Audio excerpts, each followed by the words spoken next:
Housemarque has announced that it won't be working on a sequel to Returnal, and it's a sure sign that a new generation of consoles won't change player habits. Good morning, good Thursday morning to you. I'm Shane Satterfield from Sifted, and this is Good Morning Gaming for March 3rd, 2022.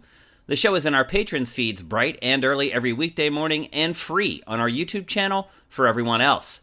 You can find our flagship show, Game Face, by searching your favorite podcast service. You'll find the podcast versions of the rest of our content in the same feed you found this. So Housemarque, the creators of Returnal, was interviewed at the annual DICE conference last week in Las Vegas, and it shared that it's working on a new IP instead of creating a sequel to PS5 exclusive Returnal. Now remember, Housemarque was recently purchased by PlayStation to become a first-party studio. At last count, Returnal had sold just 560,000 copies. The truth is, we probably will never get a sequel to the studio's roguelite sci-fi shooter. You may say that Returnal is a PS5 exclusive, which makes it difficult to sell a lot of units because of a lack of installed base. As of February 2nd, 2022, Sony claims it sold 17.3 million PlayStation 5 consoles, which means Returnal sold to just 3.3% of PS5 users. That's not good, particularly when there aren't a lot of PlayStation 5 exclusives for owners to choose from. And sure, it's a challenging roguelite game. It kicked my ass. But I've not been a fan of that subgenre in the past, and I really enjoyed Returnal. In fact, the overwhelming opinion is that Returnal is the roguelite for people who typically don't like them, and its Metacritic average of 86 is a testament to this belief among critics. But that messaging appears to have fallen flat. So while some of you may be excited to hear that the studio is now working on something new, it's hard to imagine that its next project will push the boundaries as much as Returnal did. Housemarque and PlayStation took a gamble, there's no denying it, and it didn't pay off. Chances are the next project will be much more risk-averse. My father used to say that you get what you allow. So if you're looking around and wondering, where are all the new and exciting ideas? If you don't support games like Returnal, you only have yourself to blame. As another old saying goes, you vote with your wallets. In capitalism, it's the most power that you have. So while you may have passed on Returnal or other innovative games in the past, you might want to reconsider the next time one comes along. But here's the problem. There may not be more games that come along that really push the envelope. And if they are, they're likely going to be low-budget indie games that usually come with their fair share of caveats. I know everyone is different. And I know everyone's been playing games for different amounts of time. And it's easy sometimes for me to forget that everyone isn't like me. They haven't been playing video games since the late 70s like I have. They haven't played dozens and dozens of examples of each genre. So I am a bit of a special case. There aren't that many people my age who love gaming as much as I do. It's just the truth. So while I've played literally thousands of side-scrolling platformers and hundreds of first-person shooters and hundreds of open-world action RPGs and hundreds of fighting games and on and on and on, younger players aren't quite that experienced. So they aren't burnt out on stuff like I am. So I will admit that I am kind of an outlier in my thirst for innovative ideas in games. Indeed, my partner on Game Face, Matt Kyle, one thing that he likes to say all the time is, I'll take a really polished game over a less polished, innovative game. And I can agree with that on some levels. Polish is really important, not dealing with bugs and other issues. But I'm always thirsting for that new thing. What's next? What is the game that's going to be a paradigm shift? That's going to change how games are developed in the future? And if we're not supporting the games that try to become that, then we're going to get less and less games that have a chance to do that. So I'm not sitting here telling you every game you buy should be some brand new idea or some whacked out concept that no one's heard of before, I totally get the idea of gaming comfort food. I like it too. There are certain genres that I'm perfectly happy with, and I don't necessarily need to see a lot of innovation before I get interested in them. But for the health of the industry, and for the sake of pushing video games forward, there needs to be a healthier balance. And all I'm seeing of late are interesting ideas, new subgenres being rejected. So, the next time you go to buy part 5 of your favorite franchise, or this brand new game that kind of looks like some other game, maybe think to yourself that buying those games could be feeding into the downturn of the industry. And now for a couple more stories from the top of your sifts. According to reliable leaker ACCNGT, new Infamous and Sly Cooper games are in development. This is the same Twitter account that revealed Star Wars Eclipse before its official announcement. Infamous Second Son reportedly sold 6 million copies, while Infamous 2 sold just 2.2 million. Meanwhile, Sly 2 Band of Thieves sold just 1.8 million, and the first game sold just 1.2 million. Now keep in mind, the platforms that these games released for had huge installed bases. Those sales are not good, is what I'm getting at. And they're definitely not sales that Sony is used to from its first-party output in 2022. You look at games like Marvel's Spider-Man, 20 million copies, God of War from 2018, 20 million copies. If you're not selling over 10 million, you're a disappointment in Sony's first-party stable of studios. It's just the facts. It's especially interesting that these games are getting new sequels because Days Gone sold 8 million units, and Sony, very publicly, put its sequel on ice. So I don't know if this is Sony lowering its expectations for first-party games, or if it's just looking at these games as release calendar hole fillers. But I'm excited for both of these. I'm a fan of both franchises, particularly Sly.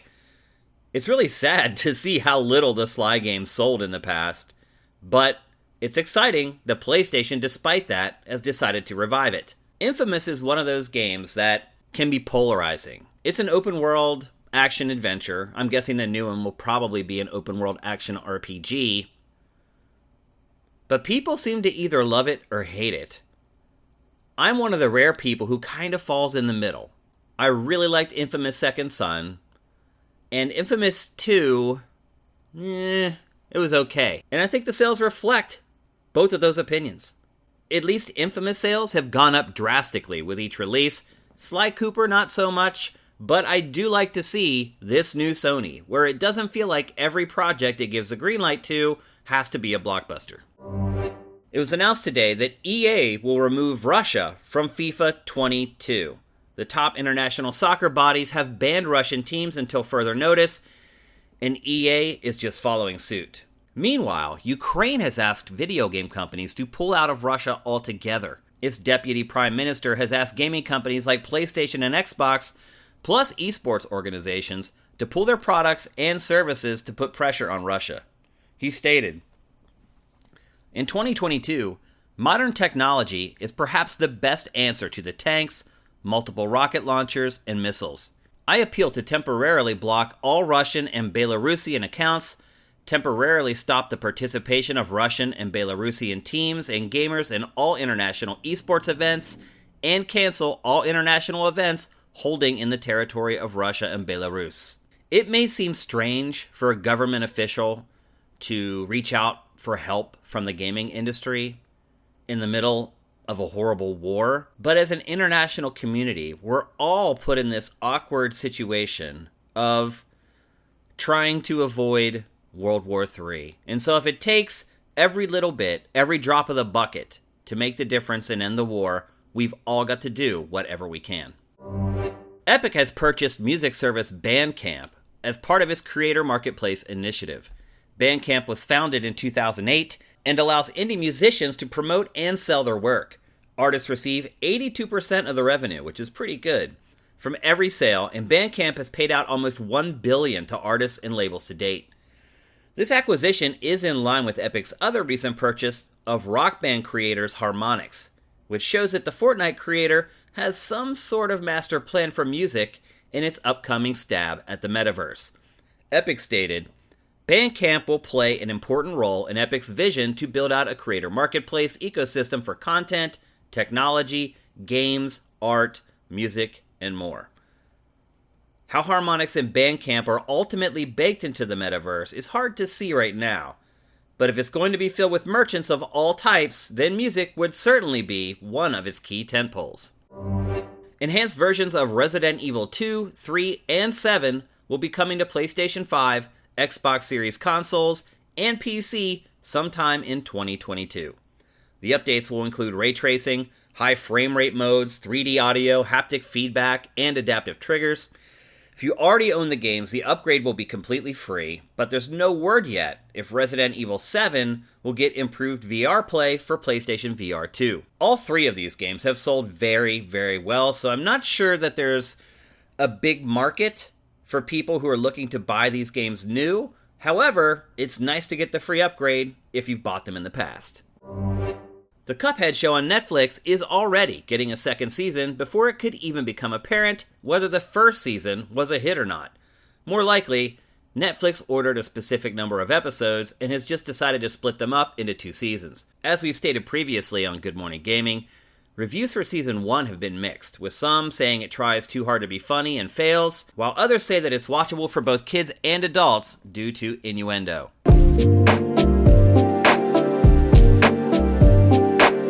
Let's take a break, and when we come back, we'll tackle today's boss fight.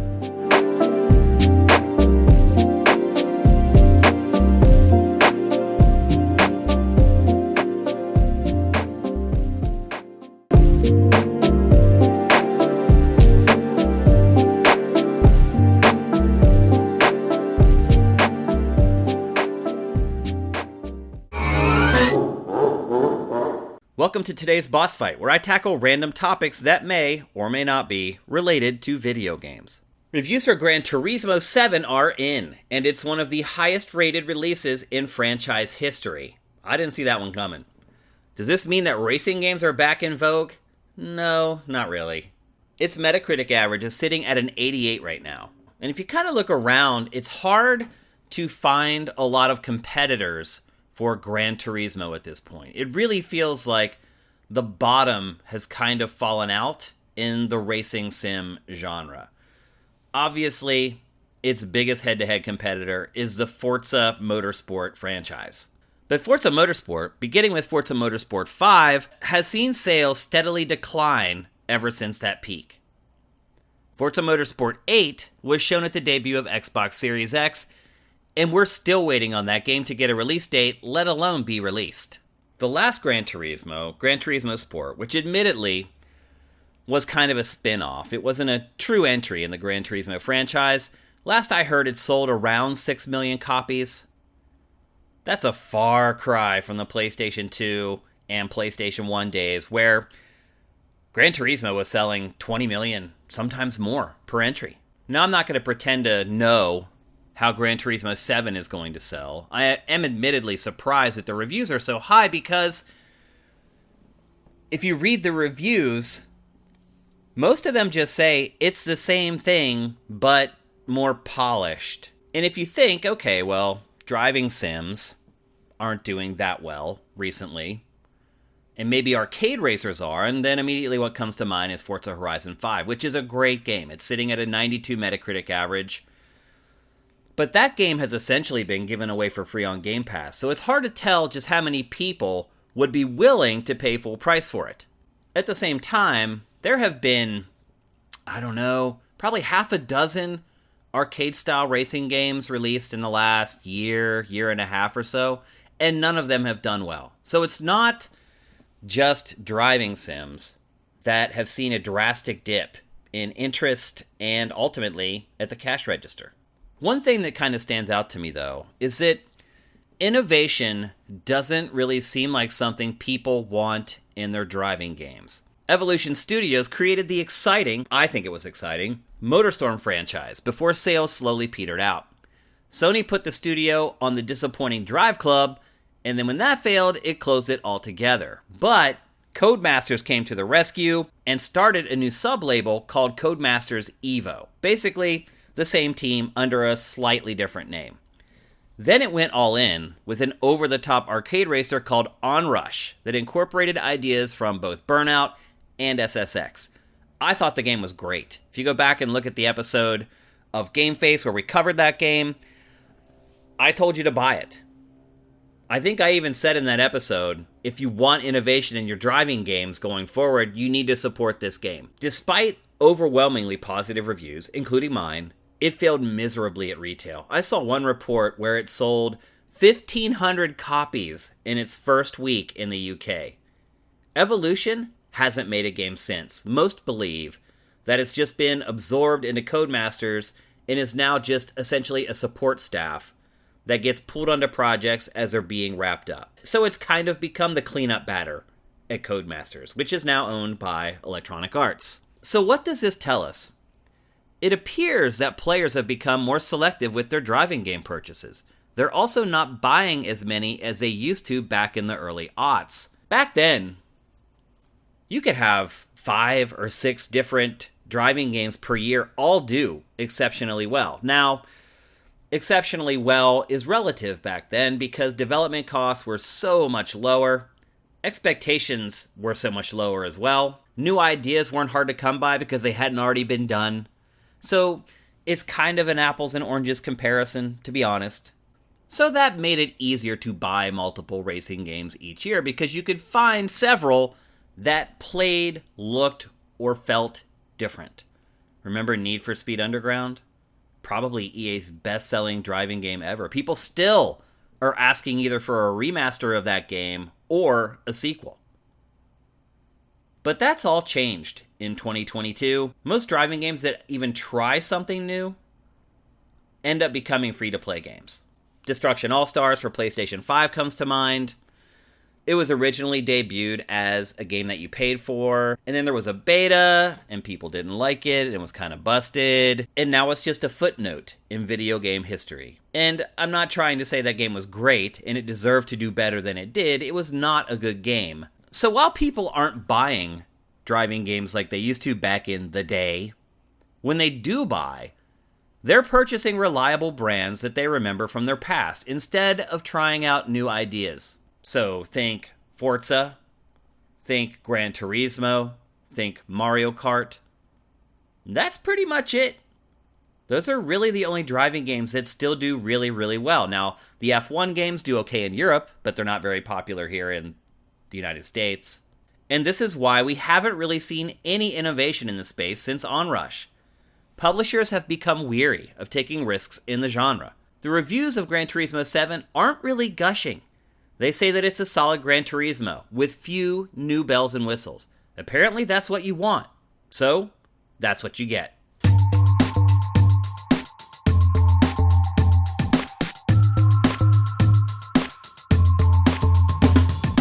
Thanks for listening to Good Morning Gaming. I appreciate every single one of you who listens to GMG. I'm Shane Satterfield, and you can do what the cool kids do and follow me on Twitter at Dinfire, and follow Sifted at Sifted Games. And while you're at it, head to patreon.com/Sifted and drop us a pledge. We'll be back with another episode tomorrow, but until then, make sure you seize today, because there will never be another.